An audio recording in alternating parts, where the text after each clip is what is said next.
ओम, सुन पा रहे हैं आप?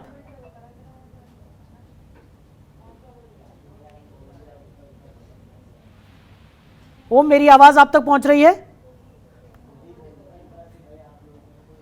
तो ओम से हमारा संपर्क यहां पर नहीं हो पा रहा है, उनसे दोबारा जुड़ने की हम कोशिश करेंगे। तो उत्तर प्रदेश में प्रशासन अलर्ट मोड पर है, तमाम व्यवस्थाएं यहां पर की गई हैं और अप्रिय घटना को रोकने के लिहाज से रेलवे स्टेशन, बस स्टैंड, बाजारों में कड़ी निगरानी रखी जा रही है। तो युवाओं की तरफ से अग्निपथ योजना के विरोध में भारत बंद का आह्वान किया गया है और जैसे जैसे समय बीत रहा है भारत बंद का असर भी अलग अलग जगहों पर देखने को मिल रहा है। खबर पर ज्यादा जानकारी के साथ हमारे सहयोगी ओम पांडे हमारे साथ जुड़ गए हैं। ओम, क्या कुछ स्थिति देखने को मिल रही है? भारत बंद का थोड़ा बहुत ही सही लेकिन असर जरूर दिखने लगा है।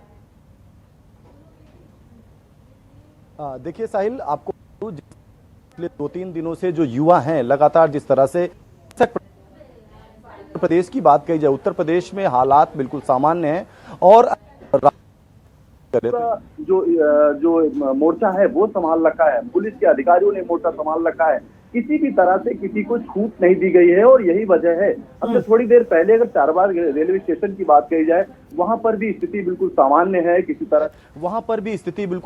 है, किसी तरह से किसी को कोई छूट नहीं दी गई है, कॉम्बिंग की जा रही है, लगातार जीआरपी के जो अधिकारी हैं वो लगातार मुस्तैद हैं। उसके साथ साथ अगर बात करें तो इस समय लखनऊ चारबाग, क्योंकि लखनऊ यूपी का सबसे बड़ा स्टेशन माना जाता है और उसके साथ साथ हजारों लोग जो है उस स्टेशन से कहीं ना कहीं एक स्टेशन से दूसरे स्टेशन या दूसरे राज्यों में जाते हैं। इन तमाम विषयों को लेकर हम जीआरपी के जो एसएसपी हैं उनसे बात करेंगे, सौमित्र यादव जी से, और उनसे जानकारी लेंगे कि आखिर किस तरह से जिस तरह से युवाओं के द्वारा भारत बंदी का ऐलान किया गया, लगातार जो युवा संगठन उनकी तरह से भारत बंदी का ऐलान किया गया, उसको राजधानी लखनऊ में किस तरह से उसे निपटा जा रहा है। माफी चाहता हूं, डीआईजी सौमित्र यादव जी हमारे साथ बात करने के लिए हैं। सर, लखनऊ के जो हालात हैं वो कैसे हैं? लखनऊ रेलवे स्टेशन चारबाग और लखनऊ जंक्शन, जिसको लोग NER के नाम से जानते हैं, दोनों पर ही सामान्य हालात हैं। पुलिस की और आरपीएफ की, जीआरपी आरपीएफ की समुचित स्तर पर ड्यूटी लगी हुई है। वह जनपद पुलिस कमिश्नरेट लखनऊ से भी काफ़ी पुलिस बल सहायतार्थ प्राप्त हुआ है, जो शांति व्यवस्था ड्यूटी हेतु सभी इम्पोर्टेंट पॉइंट्स पर लगाया गया है। वर्तमान में जो पिछले 3-4 दिनों के डेवलपमेंट हैं उसके पश्चात काफ़ी ट्रेन कैंसिल कर दी गई हैं रेलवे के द्वारा, और जो ट्रेन चल रही हैं उनमें समुचित सुरक्षा व्यवस्था है, कहीं से भी किसी अप्रिय घटना की सूचना नहीं है। सर, जिस तरह से जो युवा संगठन हैं उन्होंने भारत बंदी का ऐलान किया है, कई जगह से इस तरह की रिपोर्ट्स आ रही हैं कि यातायात बाधित हो रहा है या लोगों को कहीं ना कहीं परेशानी का सामना करना पड़ रहा है। ऐसे में अगर हम राजधानी लखनऊ के चारबाग की बात करें या आसपास के स्टेशनों की बात करें, वहाँ पर किस तरह से हालात? देखिए, लखनऊ अनुभाग में लखनऊ के चारबाग, लखनऊ जंक्शन और 13 अन्य जिलों के आते हैं और इन सभी पर कहीं भी कोई शांति व्यवस्था की समस्या नहीं है। जो भी ट्रेन चल रही हैं पर्याप्त सुरक्षा के साथ नॉर्मल वे में चल रही हैं। लेकिन जैसा मैंने पूर्व में बताया कि बिहार राज्य में दिक्कत होने के कारण बहुत सारी ट्रेन निरस्त कर दी गई हैं रेलवे के द्वारा, और इसके अतिरिक्त कोई समस्या नहीं है। सर, कितना अतिरिक्त फोर्स जो है वो डिप्लॉय किया गया है, लगाया गया है? देखिए, हर जिले पर अलग अलग संख्या में पुलिस बल जनपद पुलिस से प्राप्त हुआ है और काफ़ी समुचित पुलिस बल है, और उसके हिसाब से हमने अपने outer circulating area, entry exit point या जहां से भी कोई उपद्रवी तरफ तत्व स्टेशन में प्रवेश कर सकता है उन सभी को मैन कर रखा है। सभी जगह पर पुलिस पर 12-12 घंटे की शिफ्ट में ड्यूटी दे रहा है। सर, फोर्स के अलावा भी सीसीटीवी कैमरे के माध्यम से या कुछ और जो है उसकी तरफ से क्या कुछ नज़र बना के रखी जा रही है?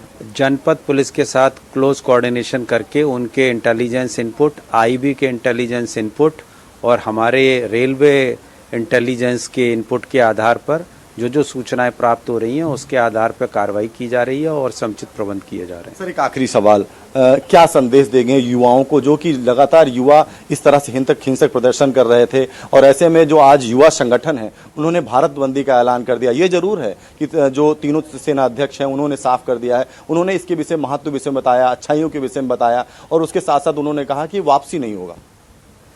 कि किसी भी मुद्दे पर हिंसा करना और राष्ट्रीय संपत्ति को क्षति पहुंचाना किसी भी तरह से उचित नहीं है।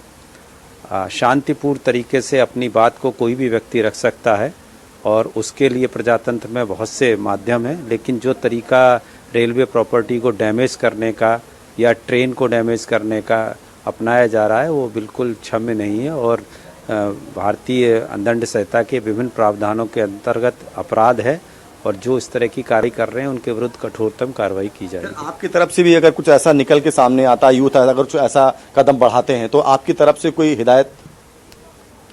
पुनः यही कहना चाहूँगा कि कोई भी किसी भी प्रकार की हिंसा से किसी भी मुद्दे का हल नहीं होता है और अपराध करना किसी भी नौकरी के लिए जो प्रत्याशी है उसके लिए बिल्कुल उचित नहीं है, क्योंकि अपराध अगर उसके विरुद्ध पंजीकृत होगा तो वो किसी भी सरकारी सेवा के लिए योग्य नहीं रहेगा।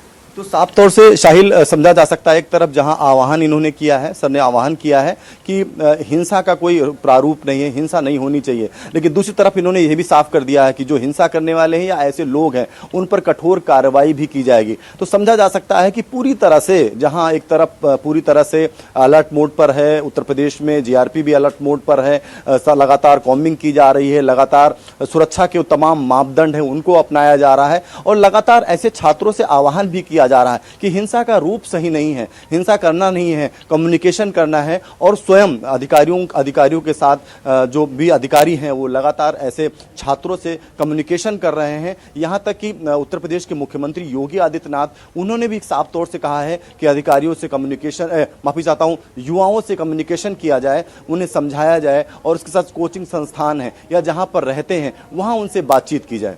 जी शाहिल, खबरों के निष्पक्ष विश्लेषण के लिए सब्सक्राइब करें Jantantra TV and press the bell icon. Never miss any update.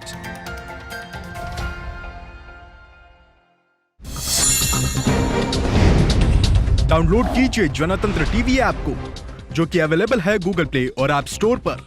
अधिक जानकारी के लिए अभी डाउनलोड करें।